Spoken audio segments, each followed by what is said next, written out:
ইতিহাস ঐতিহ্যের চেতনায় উজ্জীবিত আজকের এই দিনটিতে স্বাধীনতা সংগ্রামের যে বিজয়ক্ষণ সেটি নিশ্চিত করা হয়েছিল, যেমনটি আপনাদের জানিয়ে রাখছি।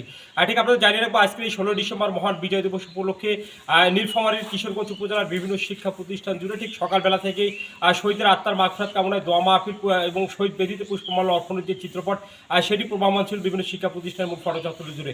ঠিক আমি এই মুহূর্তে সংযুক্ত হয়েছি নীলফামারী জেলাধীন কিশোরগঞ্জ উপজেলার রণচণ্ডী বসুনিয়াপাড়া বালিকা দাখিল মাদ্রাসার মূল ফটক চত্বর থেকে। ঠিক এখানেও সকালবেলায় যে সাধারণ শিক্ষার্থীদের যে আনাগোনায় মুখরিত একটি চিত্রপট সেটি আমরা লক্ষ্য করেছিলাম এবং আপনাদের জানিয়ে রাখবো, সাধারণ শিক্ষার্থীদের সাথে আমরা কথা বলেছি ইতিমধ্যে। তারা আমাদের যেমনটি নিশ্চিত করেছেন যে শহীদদের আত্মার মাগফিরাত কামনা এবং উজ্জীবিত স্বাধীনতা সংগ্রামের যে দৃশ্যপট সেটি তারা প্রত্যক্ষ দর্শনের যে না দেখলেও এভাবে যে উদযাপনের যে চিত্রপট, বিভিন্ন জাতীয় দিবসের যে উদযাপনের চিত্রপট সেটি তারা লক্ষ্য করেছে এবং উজ্জীবিত হয়েছে এই ইতিহাস ঐতিহ্যের চেতনাবোধে। এবং তারা আমাদের নিশ্চিত করেছেন যে 1971 সালে স্বাধীনতা সংগ্রাম নয়, 2024-এর যে আত্মত্যাগী যে বিপ্লব, যার মধ্য দিয়ে একটি স্বাধীন সর্বমুক্ত বাংলাদেশের যে দৃশ্যপট তারা দেখেছে, তার বহিঃপ্রকাশ যেন হয়েছে আজকের এই দিনটিতে, তারা যেমনটা আমাদের নিশ্চিত করেছেন।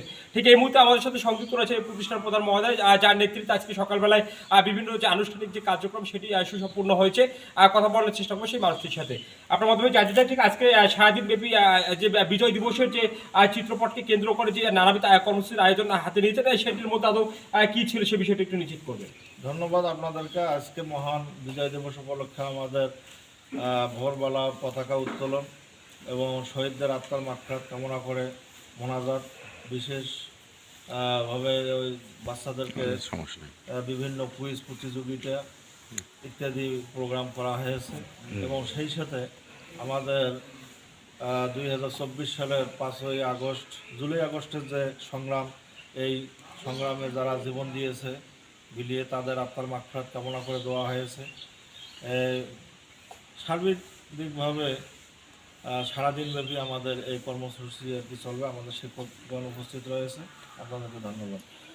দর্শক, তিনি যেমনটি বলছেন, উজ্জীবিত এই স্বাধীনতা সংগ্রাম এবং সংগ্রামের পরপরই আজকের এই নতুন সার্বভৌমত্ব স্বাধীন বাংলাদেশে সাধারণ শিক্ষার্থীদেরকে নিয়ে সারাদিনব্যাপী নানান কর্মসূচির অদ্যপ্রান্তে রয়েছে কুইজ প্রতিযোগিতা, স্বাধীনতা সংগ্রামের ইতিহাস বিজড়িত বিভিন্ন স্মৃতিকথা। একই সাথে দিন শেষে শহীদের আত্মার মাগফিরাত কামনায় দোয়া মাহফিলের আয়োজন করা হয়েছে এই প্রতিষ্ঠানের মূল ফটক চত্বর জুড়ে।